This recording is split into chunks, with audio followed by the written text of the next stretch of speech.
In a 14-0 vote, the UN recently passed a resolution declaring that Israel, quote, immediately and completely cease all settlement activities in the occupied Palestinian territory, including East Jerusalem, and also states that there is, quote, no legal validity to these settlements and they constitute a flagrant violation under international law.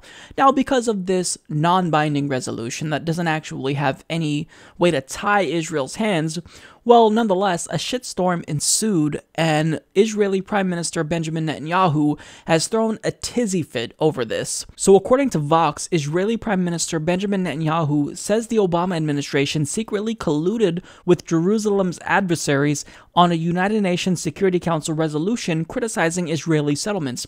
For good measure, Netanyahu has also likened Obama to former US President Jimmy Carter, whom he pointedly derided as hostile to Israel. Now, The Hill explains that Netanyahu also stated, over decades, American administrations and Israeli governments have disagreed about settlements, but we agreed that the Security Council was not the place to resolve this issue, Netanyahu said in English at his weekly cabinet meeting in Jerusalem, according to CBS News. As I told Secretary of State John Kerry on Thursday, friends don't take friends to the Security Council. Now, in addition to just outright throwing a temper tantrum like a child, he has taken measures to limit diplomatic ties between several countries, and he's recently announced even more settlements. Now, what's funny is that when the Israeli Minister of Education was asked about these settlements, he basically played dumb. Is Israel not isolating itself from the rest of the world by not taking the message that people think that these settlements are a true impediment to peace? You just said twice the term settlements. You know, we're not occupying any land. One cannot occupy his own home. This city behind me is Jerusalem. It's been our capital for 3,000 years, way before London was the British capital, and way before Washington, D.C. was the American capital. These are not settlements. We've got about 650,000 Israelis living in Jerusalem, in East Jerusalem, and Judea and Samaria.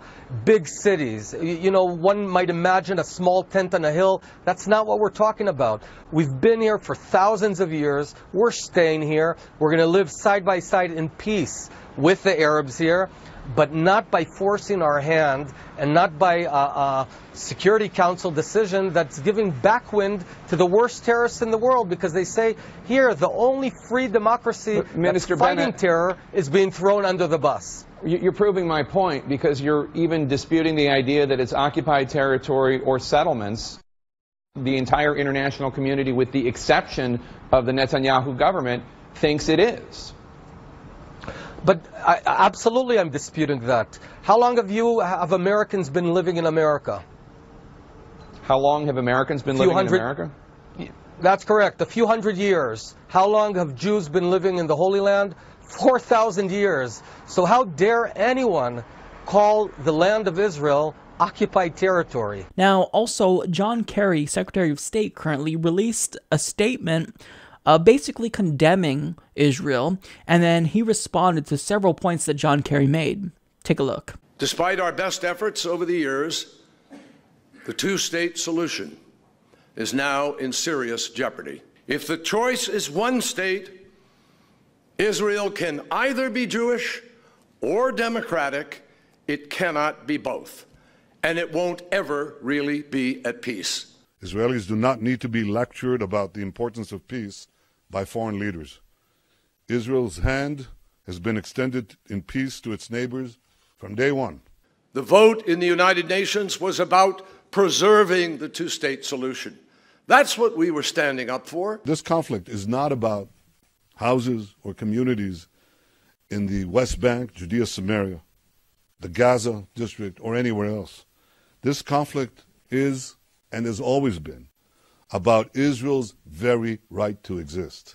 President Obama and I know that the incoming administration has signaled that they may take a different path, and even suggested breaking from the long-standing U.S. policies on settlements, Jerusalem, and the possibility of a two-state solution. That is for them to decide. That's how we work. But we cannot, in good conscience, do nothing. Israel looks forward to working with President-elect Trump and with the American Congress, Democrats and Republicans alike, to mitigate the damage that this resolution has done, and ultimately to repeal it. We also strongly reject the notion that somehow the United States was the driving force behind this resolution. The Egyptians and Palestinians had long made clear to all of us, to all of the international community, their intention to bring a resolution to a vote before the end of the year. We have it on absolutely incontestable evidence that the United States organized, advanced, and brought this resolution to the United Nations Security Council. We'll share that information with the incoming administration. Some of it is sensitive. It's all true. So, needless to say, this is only going to strengthen the BDS movement, which they desperately don't want, but I don't see there being any other way to prevent Israel from violating international law and committing more war crimes. I mean, you have Gaza, which is basically the largest prison in the world, and you have the entirety of the international community condemning them, and they've gone rogue. They're a rogue state. Israel is a rogue state. So, I mean, you can throw your tantrum, Benjamin Netanyahu, but the illegal nature of those settlements that you continue to build, the war crimes that you commit in Gaza, well, guess what? You can do that. You can try to deny it, but the international community is against you, and the United States might be your ally. But just know that around the world, you are making a lot of enemies, not because you're the sole democracy, not because you stand up for democracy in a hostile area to democracy, but because what you're doing is wrong. Actions have consequences, and if you truly want peace, you'd stop building these settlements, you'd stop the illegal occupation. But unfortunately, Israel doesn't want peace because this is the way that the Likud party and Benjamin Netanyahu maintains power. They scare people into fearing Palestinians, and they say, look, you need someone who's going to be a strong leader to protect us, so you have to vote for us. And that's exactly what Republicans do as well. Well, it sucks for the progressives and the liberals in Israel right now because they're unfortunately dealing with a government who's complete and utterly rogue. And just how I'm against my own government doing illegal things like their drone wars in Pakistan, Yemen, Somalia, Libya, Syria, Afghanistan, I'm against the illegal actions of other governments too. So, you know, you could throw your temper tantrum, Netanyahu, but too bad. Just be lucky that this isn't actually a binding resolution and that the U.S. didn't vote in favor of it too. And one last thing I'll say about this is if you don't think that the United States has been a good enough ally to you, even though we've allowed your war crimes and your illegal occupation to continue for decades, well then we will gladly accept the $38 billion in aid that we gave to you and that we give to you every single year. How about you give that back to us and give us a little refund if you want to talk shit? So unless you're going to stop accepting aid from us, you have no room to talk because your occupation is illegal. You are occupying territory that does not belong to you. So give us back our money if you want to talk shit, buddy. Support this podcast by joining the independent progressive media revolution today at humanistreport.com.